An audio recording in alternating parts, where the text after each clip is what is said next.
Por que a gente gosta tanto desse livro? Por que esse livro é tão especial para nós? Por que músicas são compostas através das palavras deste livro? Por que a gente não cansa de pregar sobre esse livro? Porque há uma resposta muito especial, há uma razão muito especial. Nós cremos que este livro é a palavra de Deus. E em Gênesis capítulo 1, a gente descobre que este mundo foi criado pelo poder da palavra de Deus. Em Gênesis capítulo 1, nós vemos que tudo o que se criou foi criado pelo poder da palavra de Deus. Deus cria falando, e tudo que Ele declara se torna realidade. É por isso que eu e você precisamos parar para ouvir o que Deus está falando, porque a palavra de Deus tem poder, e tudo que Ele fala acontece, e tudo que Ele declara se torna realidade. Você e eu precisamos ouvir mais o que Deus está falando. É por causa disso que o inimigo de Deus não quer que a gente saiba o que Deus está falando. E tudo que ele puder fazer para te afastar desse livro, ele vai fazer, porque ele não quer que você ouça o que Deus diz. Você precisa saber o que Deus está falando a teu respeito, porque aquilo que Deus fala sobre você se torna realidade. Em outras palavras, nós somos aquilo que Deus fala sobre nós. Mais do que ouvir as vozes do que esse mundo fala sobre você, mais do que você acreditar, até mesmo no que você acha que você é, você precisaria ouvir mais aquilo que Deus fala a seu respeito. Deus está dizendo o tempo todo, e quando a gente vai para a palavra do Senhor, a gente descobre coisas tão lindas que Deus diz sobre nós, que o nosso coração se constrange diante daquilo que Deus declara que somos. Como por exemplo, 3 coisas me emocionam demais. A primeira delas, 1 João capítulo 3, verso 1. A Bíblia declara, Deus declara que nós somos filhos amados de Deus. Dá para acreditar nisso? Vejam que grande amor é esse que o Pai nos concedeu, de sermos chamados filhos de Deus. Segunda coisa que a Bíblia declara sobre nós, Colossenses capítulo 1, verso 16, nós fomos criados por Ele e para Ele. E quando nós lemos Isaías capítulo 43, verso 7, diz que nós fomos criados para a glória de Deus. Ele nos formou. E quando lemos Salmo 139, verso 16, descobrimos que nós não somos frutos do acaso. Deus nos planejou. E quando nós éramos ainda uma substância informe, no ventre da nossa mãe, Deus já tinha escrito a história da nossa vida. Você não é qualquer coisa. Você é fruto do amor de Deus. Você é o alvo do amor de Deus. E você quer saber quem realmente você é? Não olhe para o espelho, não olhe para o que a sociedade está dizendo sobre você, não olhe com o que as outras pessoas estão dizendo sobre você, olhe para o que Deus está dizendo, ouça o que Deus está falando. E quando a gente olha para a cruz do Calvário, para aquilo que Jesus Cristo fez, ao morrer por nós, nós conseguimos entender, sem até mesmo compreender, a dimensão do amor de Deus para conosco. O seu valor não é medido por aquilo que você faz e nem sequer por aquilo que você tem. O seu valor é revelado através do sangue do Cordeiro, aleluia. Quando eu olho uma coisa dessa, quando eu ouço uma coisa dessa, eu faço a mesma pergunta que o salmista no Salmo 8 faz: o que é o homem, Senhor, para que dele se lembre? Quem sou eu para que tu declares sobre mim isto? O que eu fiz para merecer tanto amor? Quando a gente olha, por exemplo, para a última ceia de Jesus com os seus discípulos, isso está escrito em João capítulo 13, você pode abrir aí. João capítulo 13, eu gosto muito desse verso, que diz aqui no versículo 1, que antes da festa da Páscoa, sabendo Jesus que era chegada a sua hora de passar deste mundo para o Pai, tendo amado os seus que estavam no mundo, o que diz na tua palavra? O que diz na Bíblia? Ele os amou até o fim. Jesus amou aqueles discípulos até o fim, mesmo com todos os defeitos que eles possuíam, mesmo com todos os erros que eles cometeram, mesmo até mesmo sabendo que entre esses estava aquele que o trairia, mesmo sabendo que esses o abandonariam no momento mais difícil do seu ministério e da sua missão, Ele os amou até o fim. O que esses discípulos fizeram para receber ou merecer o amor de Deus? Nada, absolutamente nada, porque o amor de Deus, ele não pode ser condicionado àquilo que você faz ou deixa de fazer. Ele te ama porque Ele escolheu te amar. Você está sendo salvo porque Ele escolheu te salvar. A graça de Cristo é a única coisa que de fato existe para explicar a nossa salvação. Porque não há nada, absolutamente nada que nós possamos fazer para merecer a salvação. É pela graça e nada mais. E louvado seja o Senhor por isso.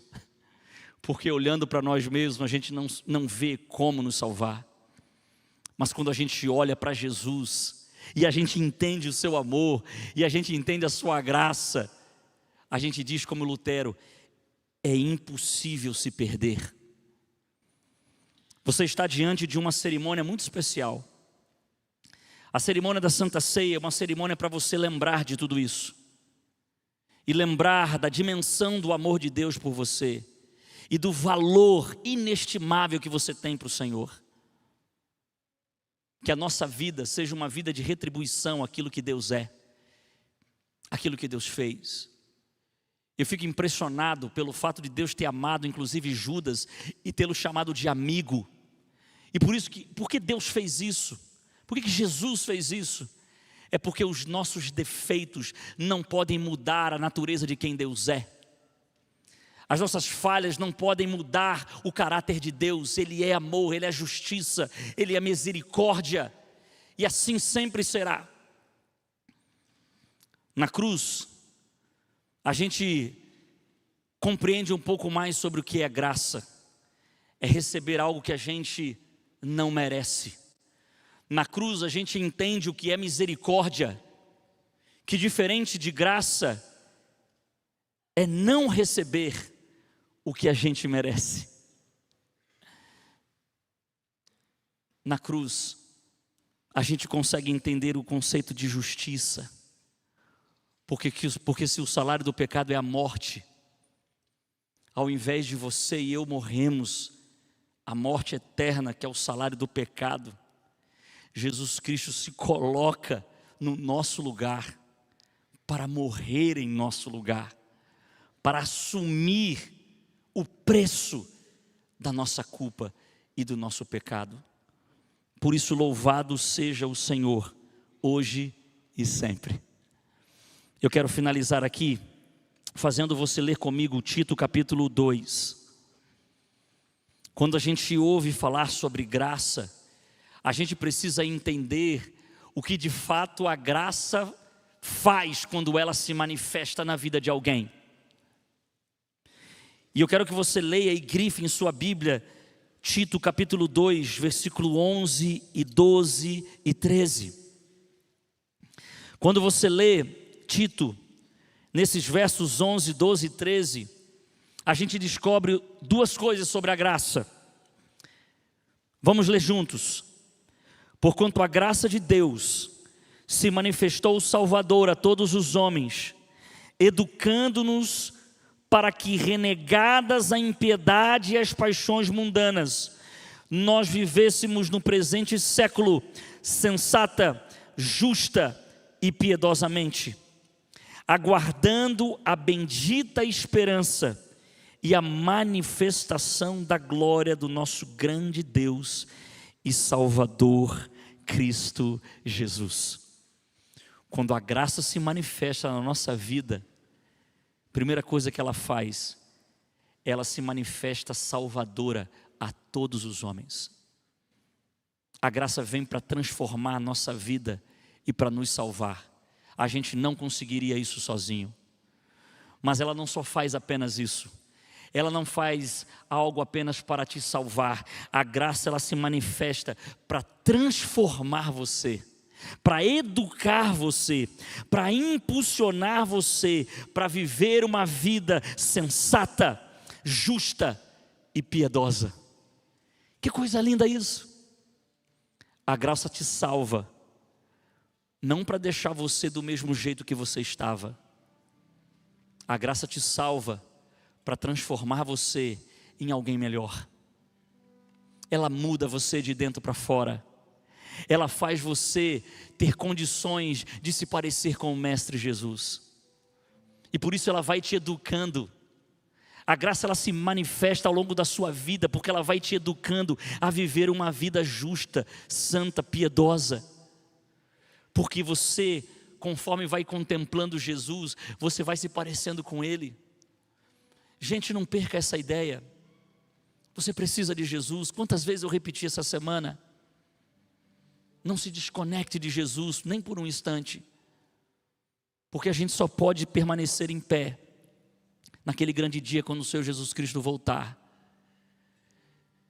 É pela graça de Deus. É pela presença de Deus na nossa vida. Eu acho tão lindo isso. Entender que quem ama gosta de estar perto.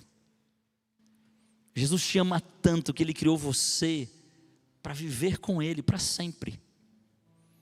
E Ele não vai desistir enquanto isso não acontecer. Eu lembro, e a história da nossa vida nos ensina muito. Minha esposa e eu, como falei essa semana, a gente se conhece desde criança, a gente namora desde a adolescência. E a gente viveu junto na mesma igreja, fomos para o colégio juntos, nós fizemos faculdade juntos. O tempo todo vivendo juntos, e eu lembro do primeiro dia que a gente se separou. Ficando uns 2 meses longe um do outro. Eu estava indo para a Coportagem, minha esposa indo para o Paraná e eu indo para o Rio Grande do Sul. E eu todo ali animado, um monte de gente se despedindo, eu me despedi dela e entrei no ônibus meio rapidão. Sentei na minha poltrona e dei uma última olhadela pela janela. Quando eu olhei lá do fundo, eu vi uma cena que me comoveu. Era a Gisele chorando, pastor Gilberto, chorando por mim, copiosamente. Ela não gosta que eu falo isso, mas ela estava chorando, sentida. E eu olhei, bobalhão de tudo, pensei comigo mesmo, quem é esta que choras por mim? Eu só tinha visto a minha mãe chorando por mim. Quando eu fui para a escola, minha mãe me deixou na escola pela primeira vez, ela chorou, emocionada. O que ia acontecer comigo lá dentro? Agora eu estava vendo uma mulher linda, que chorava por mim. Aí eu não me contive, eu desci as escadas do ônibus, cheguei perto dela, dei um abraço, e como cena de filme, quando aquele soldado se despede para entrar no navio para a guerra, eu dizia para ela, não chores, minha amada, eu voltarei. Dei um abraço nela, dei um beijinho ecológico, e eu disse, eu voltarei. E a gente ficava contando os dias para se ver. Que coisa bonita isso. Isso é o amor. Mais de 25 anos se passaram, e toda vez que a gente está longe um do outro, a gente também fica contando os dias para se ver, porque quem ama gosta de estar perto, e eu vejo isso na Bíblia. A palavra de Deus me mostra um Deus que me ama e que está perto de nós. Desde o rompimento no Éden, Deus nunca desistiu de estar perto de nós. Ele fala para Moisés: Moisés, cria um santuário para que eu possa habitar no meio deles. Ele estava o tempo todo exortando o povo, através dos profetas: volta para mim, fica comigo. Ele estava se manifestando o tempo todo, porque Ele ama, e porque Ele ama, Ele gosta de estar perto. O ápice desse amor é revelado em Jesus, que veio a este mundo e viveu entre nós. Gente, Ele viveu 33 anos entre nós. Ele fez questão de ficar conosco. E quando Ele morre, Ele ressuscita no terceiro dia. Ele ainda fica mais 40 dias. E quando Ele vai embora, Ele deixa uma promessa, uma certeza: eu vou, mas eu vou deixar alguém como eu. E Ele não vai somente ser Deus conosco, Ele vai ser Deus em nós. Essa é a intimidade que Deus quer com a gente, é Deus dentro da gente. O Espírito Santo traz Deus dentro de nós, intimidade profunda. E o Apocalipse termina dizendo que na Nova Jerusalém, o trono de Deus estará no meio da cidade. Não haverá mais noite, porque a glória de Deus iluminará todo aquele lugar. Deus te ama, e Ele quer estar perto de você. E a resposta que eu e você temos que dar agora para o Senhor é: eu também o amo ao ponto de querer estar perto dEle o tempo todo. Que nesse momento, na cerimônia da Santa Ceia, você possa abrir teu coração para Jesus entrar. E ao você participar em memória de Jesus, diga para o Senhor: Senhor, eu quero que o Senhor habite no meu coração. E enquanto o Senhor não voltar, eu estarei contigo todos os dias, para que quando o Senhor vier, eu possa viver com o Senhor para sempre. Você gostaria de dizer isso para Jesus? Arrepender-se dos seus pecados e dizer: Deus, me perdoe, eu quero te amá-lo cada vez mais, cada vez mais. Se essa é a tua vontade, fecha teus olhos mais uma vez onde você está, e nós vamos orar a Deus. Senhor, nós sentimos o teu Espírito aqui. Obrigado por tua graça, a gente não merece isso. Nós não fizemos nada para merecer esse amor, e nem poderíamos merecer. Olha quem somos. Mas nós ficamos maravilhados quando descobrimos o que o Senhor pensa de nós, o que o Senhor diz sobre nós. E por isso, humildemente, nós só queremos aceitar o fato de que o Senhor nos aceitou. E nós queremos suplicar que essa graça que nos salvou possa ser uma graça que nos transforme cada dia mais em pessoas semelhantes a Jesus. Que uma nova história se inicie. Toma-nos em tuas mãos poderosas e abençoe esse momento, onde através dos emblemas do pão e do suco, a gente possa relembrar Jesus, o que Ele fez por nós, quem Ele é para nós, e a gente possa recebê-lo na nossa vida. Obrigado, Senhor, porque a nossa identidade não está marcada pelo que nós somos, mas ela é marcada porque nós somos de Ti. É de quem nós somos que vem a resposta. E nós viemos do Senhor, e para o Senhor nós estamos indo. Abençoe-nos em nome de Jesus agora. Nós clamamos por isto. Amém.